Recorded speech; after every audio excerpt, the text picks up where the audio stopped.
Welcome. You ever reach review time with Imperial? Today review would be Ozark 3, Season 3. Let's get into it.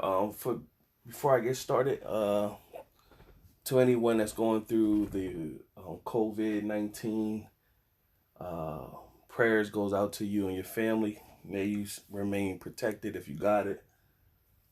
You know, blessings to you to get well. This is a trying time for all of us in the world. So stay germ free as possible. That's the best that we all can do during these times. But let's get into it. So I didn't even know the Ozark was great. Come back up. I've been following the series from season one, and it's been a hit from jump.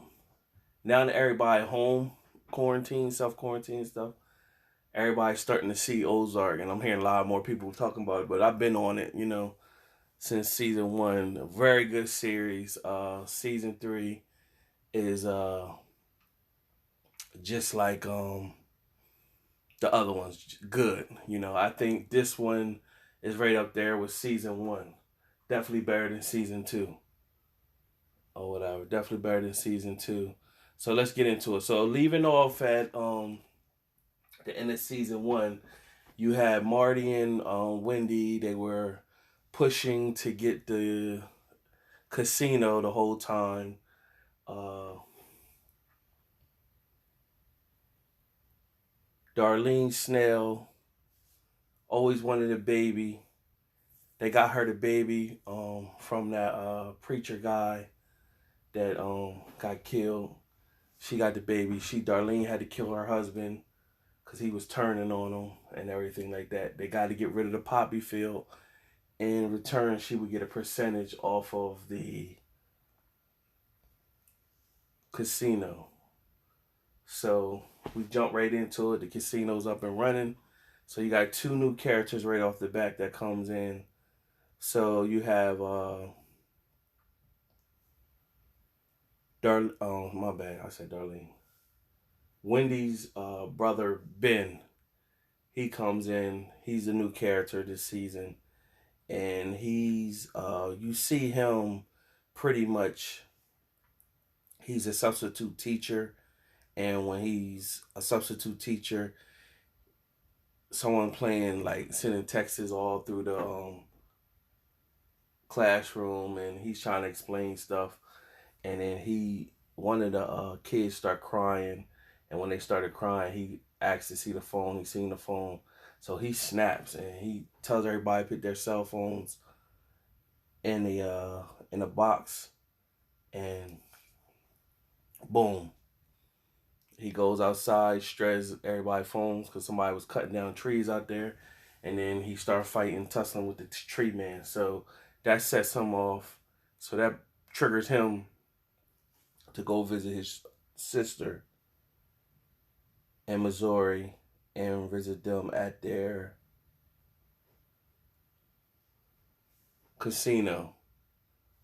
Another character, Joseph Sakura from he plays as Tommy in a hit series Power on Stars. He's Frank Cosgrove Jr. So he's obnoxious right from the gate. Right from the gate, he's obnoxious, and he's gonna be a problem. You can already see his fate is already sealed from first episode. You already know he's gonna be a problem. He's pretty much a spoiled kid, and living off his dad's name and just causing havoc. Pretty much, he knows his dad is working with the birds with their casino, so he figures though he need to have rights. The FBI is still on it, and so one of the FBI agents, he used to mess with the other FBI agent that got killed in season two. So now he figuring he gonna pick up the torch and he gonna finish the deal. So what he's gonna do to Marty is he's gonna get Marty. He's gonna audit Marty and bring a whole new group to monitor everything Marty and them got going on. Meanwhile, Marty already got the plan. He gonna try to flip the new FBI agent that's been put on detail for the audit his casino, and that's Special Agent Maya Miller.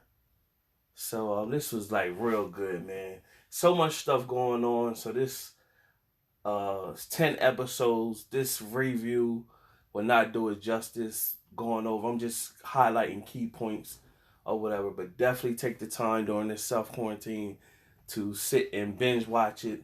I binge watched all 10 episodes and it was definitely worth it. And so just to highlight some more points, the Navarro guy who's the cartel they're working for, he's at a war with another cartel, and they're pretty much killing each other, um, bombing different places where the money stash and everything is. So he's caught up in that. Meanwhile, he's still Marty and them is money laundering through the casino, and so they want to expand. So Wendy's, she's full blown now. She went from house mom to now she's fully engaged. Now she got her own ideals of things she want to do. So she's already thinking, let's expand, open up a new casino hotel, but let's make that one legit, clean, where we're not laundering no money through it, so then we can get more established in Missouri, and we'll be on top. And then once we got the political power, nobody could touch us. So that's how she's thinking. Marty's not really in on it. You know what I'm saying? So you also have the lawyer, that's the lawyer of the Navarro cartel, Helen. So she's having issues with her ex-husband on the custody issues. So she taking the kids for the summer because she plans to stay down where Wendy and Marty are. And so the husband instantly like, yo, you need to bring my son back because that's going to mess up you need to spend some time with your daughter anyway. So it comes on with her getting, she was getting tortured to see if she'd break. And then while she was getting tortured, she was pretty much, she was protecting her ex-husband. So she was really willing to sacrifice nothing. So she had her daughter come down. And meanwhile, she don't want nobody to tell her daughter anything. So, but of course, Marty and Wendy, their kids know everything. So the brother Ben comes, and so you don't notice at the time, Ben is bipolar. And when he's off his meds, he's real extreme and wacky. So he instantly starts taking a liking to Ruth. Ruth is still doing her thing. And so Ruth and Frank Cosgrove Jr. instantly, they at it. Ruth don't take no crap. So Ruth been getting at him the whole season. And at one point she on a casino. The casino is a boat. She kicked him off the top part of the boat into the water or whatever. So it was funny, So Ruth, she keep it interesting. Meanwhile, the cousin, what's his name? What's the cousin's name? The cousin's name is Wyatt. Wyatt Langmore. He ended up messing with Darlene Snell. He got locked up because he was staying in an abandoned house where he thought was abandoned, living a life, and then the family came home, and then he got locked up, and so then he didn't want to take Ruth's money, so instead of not taking Ruth's money,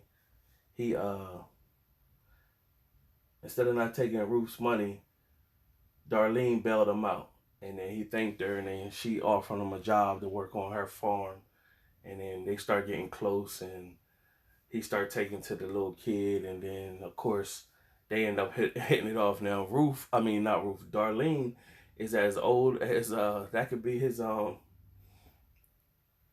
grandmom or whatever. So nevertheless, it was just weird, but they definitely hit it off, and he started messing with her. So this season was good. Frank Cosgrove Jr. He ended up beating Ruth real bad and almost killed her. And then after that, it was all hell breaking loose. And then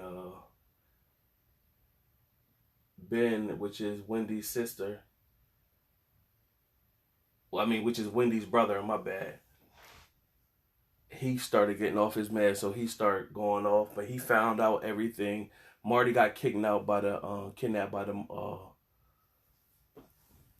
Navarro's cartel, and the FBI had a woman. She helped him out. Because she put a freeze on one of Navarro's accounts, and only Marty would be the one to know how to do it. So it showed his value that you needed him or whatever. So after that, they let Marty go after they tortured him, and Marty was snapping, and but he earned Navarro's respect at that moment. So from there, Helen, she been suspect the whole time. Meanwhile, Ben found out the whole thing, but when he stopped taking his meds, he started unraveling. So he started making obscene speak. He became a liability. So at one point, he went and barked on Helen, and when he barked on Helen, he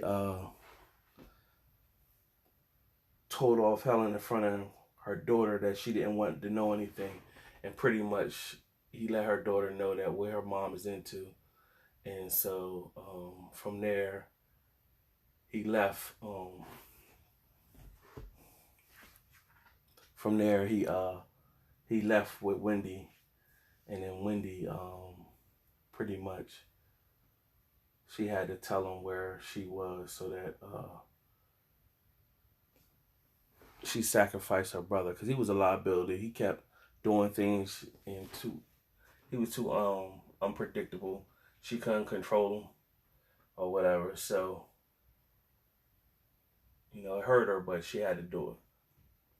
So they came and killed her brother, and so now her and her brother was having like heart to heart moments, and basically he told her like, "Yo, you smarter than her. You don't think no?" She was like, "She's smarter than me," and he looked at her like, "You don't really think that, do you?" And then Wendy looked like no, and then so when she got back home, she called Navarro, basically telling him like, "Yo, I sacrificed my brother for this situation. I just wanted to let you know I was committed."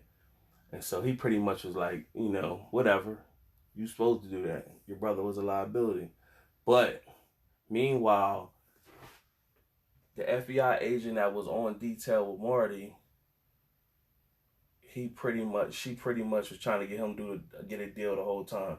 At one point, he was willing to do it. Then he was going back and forth, and then finally he was doing little shady stuff with her, and then finally he told her because the Mexican cartel came on U.S. soil and they did a shootout, and so by them doing that, that gives the U.S. grounds to get involved and to go after that cartel, and so that's what Marty used.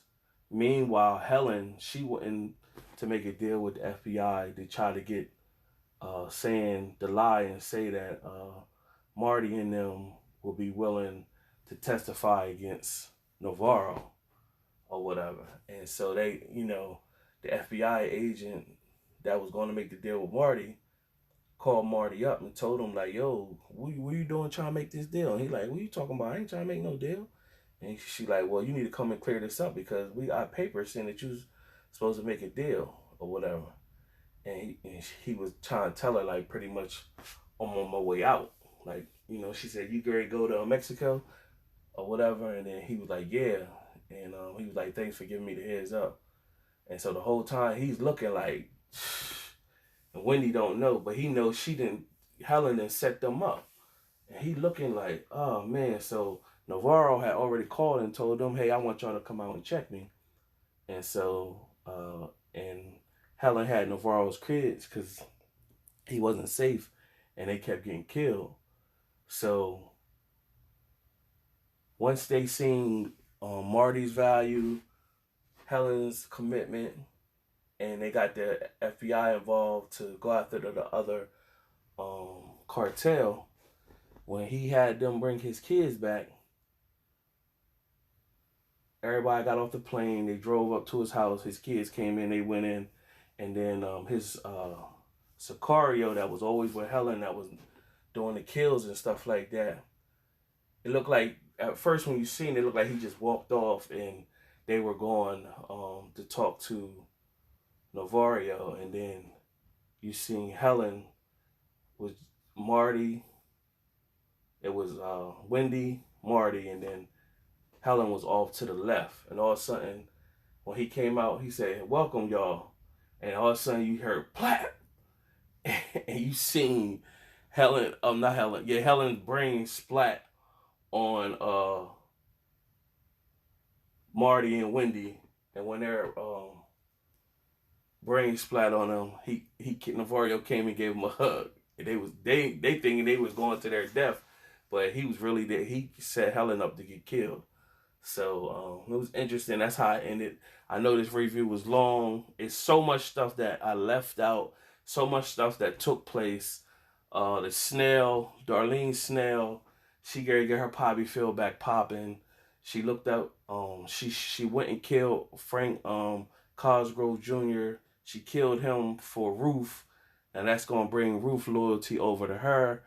And so she went to Frank Cosgrove Sr., basically told him what she did. Ruth ain't had nothing to do with it. And if, he want to go to war, then nobody ain't going to be able to make no money. But she was like, you know what your son did? He had to pay for that, pretty much. And that was hard. So nevertheless, Darlene Snell, she great start her enterprise. That's going to be season 4. So this is definitely good. So this review is long enough. Good season 3. Subscribe and like to this channel. Leave a comment if you've been a fan of the Ozark series. If not, binge watch it. I left so much out, but I just covered as much as I could. It's definitely a good series to watch, especially during these times. Till next time.